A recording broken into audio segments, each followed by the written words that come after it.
Esto me lo contó Nikki muchas veces cuando era niña. Es uno de esos consejos de vida que hay que tener en cuenta a lo largo de los años. Nikki era una vieja amiga de la familia. Y, para su crédito, nunca lo he olvidado. Siempre que surge algo relacionado con hacer autostop, me lo trae a la mente y probablemente siempre lo hará. Incluso me da un poco de asco pensar en ello.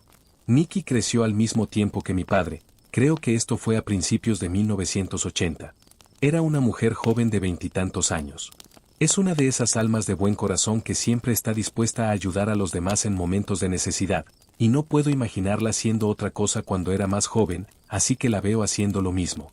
Mientras conducía hacia la ciudad, que estaba a unas 2 horas en coche, vio a un hombre caminando por el arcén.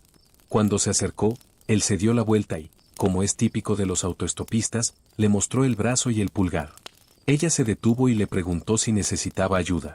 Me contó que él era muy educado, aunque un poco tímido, cuando le pidió que lo llevara a la ciudad. Ella sonrió y abrió la puerta del pasajero para que el hombre subiera, él subió y arrojó su bolso en el asiento trasero, abrochó su cinturón y el viaje comenzó. Hablaron agradablemente durante la mayor parte del viaje sobre amigos, noticias, etc., ya sabes, una charla informal y alegre. Ella sintió que se llevaban muy bien e incluso le invitó a cenar en la parada de boxes poco más de la mitad del camino. Nikki dice que él parecía realmente nervioso e incómodo cuando ella pagó, pero una de las cosas de las que hablaron fue de dinero y de lo malditamente escaso que estaba de dinero. Esa era la razón por la que estaba haciendo autostop en primer lugar.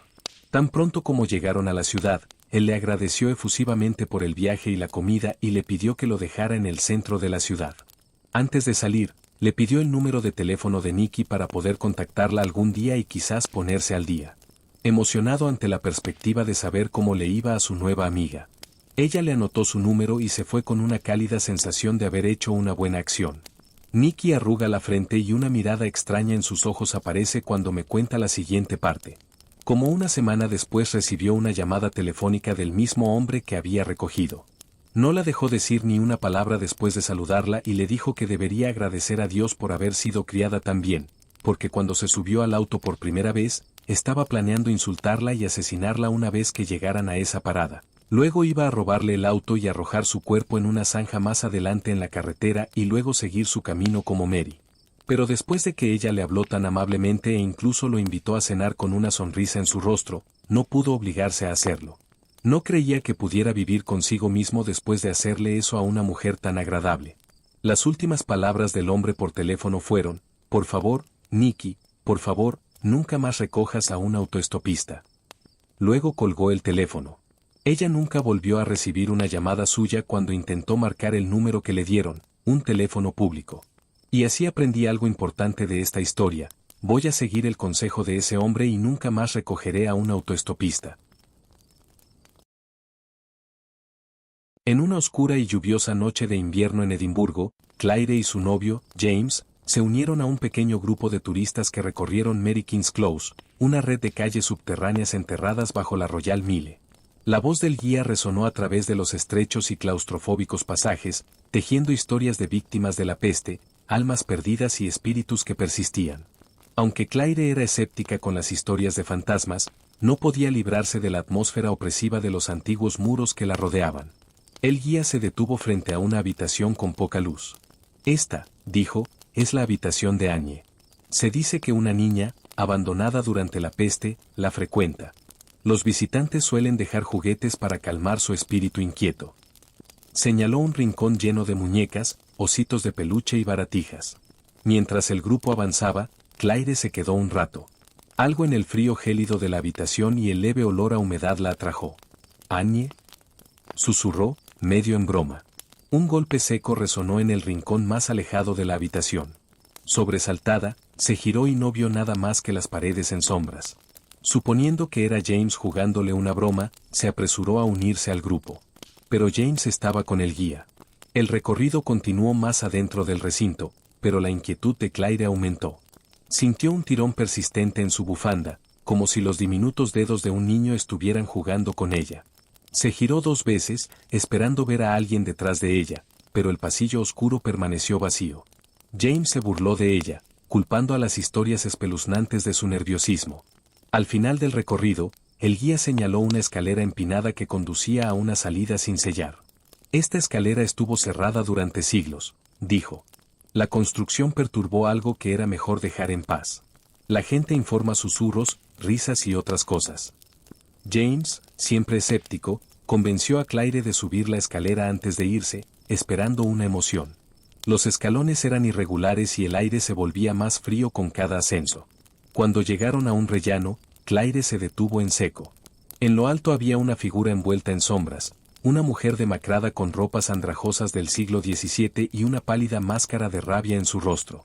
Sus ojos hundidos se clavaron en Claire y su boca se torció en un grito silencioso. James se rió nervioso.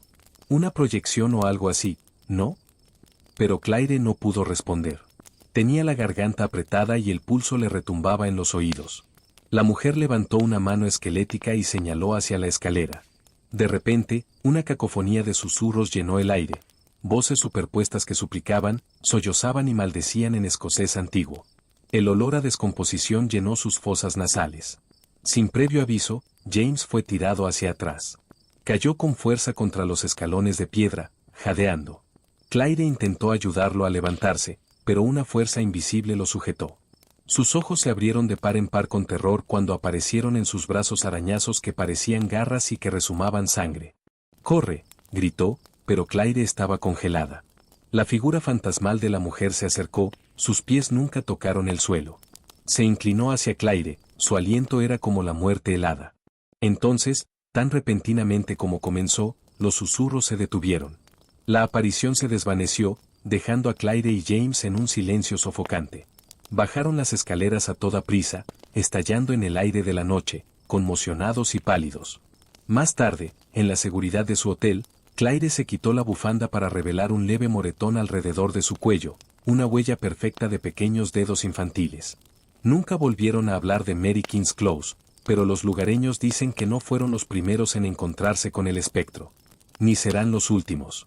Y si alguna vez sientes un tirón en tu bufanda mientras paseas por las calles embrujadas de Edimburgo, no te des la vuelta, solo sigue caminando. Esta es la historia del padre Elías, un hombre de fe que se adentró voluntariamente en el vacío por el bien de los demás. Pero incluso la fe más fuerte puede flaquear en presencia de la verdadera oscuridad. Esta es su última historia. Años después de su triunfo sobre la oscuridad dentro de la casa de los Marlove, el padre Elías se había convertido en una figura de silenciosa reverencia en su parroquia. Aunque su cabello se había vuelto gris y sus manos temblaban por la edad, su fe seguía inquebrantable. Pero comenzaron a circular rumores de extraños sucesos en el pueblo vecino de Dark Hollow. Los niños hablaban de un hombre sin rostro y con un sombrero alto y negro que visitaba sus habitaciones por la noche. Afirmaban que permanecía en silencio al pie de sus camas, su presencia paralizaba, su sombra se extendía imposiblemente larga. Los habitantes del pueblo, aterrorizados, recurrieron al padre Elías en busca de ayuda. Aunque su cuerpo era frágil, su determinación era fuerte. Empacó su rosario, agua bendita y una Biblia y partió hacia Dark Hollow. El pueblo estaba sumido en el miedo. Las ventanas estaban cerradas y ningún niño jugaba en las calles. El padre Elías visitó las casas de quienes afirmaban haber visto al hombre del sombrero, escuchando sus temblorosos relatos. Cada historia era la misma, una figura oscura con un sombrero de ala ancha, observando en silencio, su presencia era un peso abrumador para sus almas, diciéndoles que hicieran cosas malas. Elías rezó con las familias, asegurándoles que el poder de Dios los protegería. Pero en el fondo, la inquietud lo carcomía. Esta criatura no se parecía a nada que hubiera visto antes. Esa noche, el padre Elías decidió enfrentarse directamente a la entidad. Se quedó en la casa de una familia cuyo hijo había visto al hombre del sombrero. La habitación era pequeña y fría, iluminada solo por una vela. Elías se arrodilló junto a la cama, agarrando su rosario, y esperó. La hora pasó lentamente de la medianoche cuando la vela parpadeó y se apagó. El aire se volvió pesado, sofocante, y las sombras en la habitación parecieron moverse y crecer. Entonces apareció. Al principio, era solo una silueta vaga en la esquina de la habitación, pero se fue haciendo más clara cuando Elías la miró. Una figura alta y delgada estaba de pie frente a él, envuelta en sombras tan negras como la tinta. El rostro del hombre del sombrero no tenía rasgos, un vacío en blanco debajo del ala ancha de su sombrero. El padre Elías se puso de pie, su voz firme a pesar del miedo que lo recorría. En el nombre de Dios, te ordeno que abandones este lugar. El hombre del sombrero inclinó la cabeza ligeramente, como si estuviera divertido. No habló, pero la habitación se llenó de un zumbido bajo y monótono que parecía venir de todas partes y de ninguna parte. Elías comenzó a recitar el Padre Nuestro, con voz firme. Pero con cada palabra, el hombre del sombrero se hacía más alto, su sombra envolvía la habitación. El zumbido se hizo más fuerte, vibrando en el pecho de Elías, amenazando con ahogar sus oraciones. «No tienes poder aquí», gritó Elías, levantando su crucifijo. El hombre del sombrero extendió una mano larga y sombría, y el crucifijo voló de la mano de Elías, cayendo al suelo con estrépito. Una voz profunda y resonante llenó la habitación, no hablada pero sentida en las profundidades de la mente de Elías. «Tu luz es débil, pastor». Las piernas de Elías se doblaron cuando la presencia lo abrumó. Buscó a tientas el agua bendita y la salpicó hacia la figura.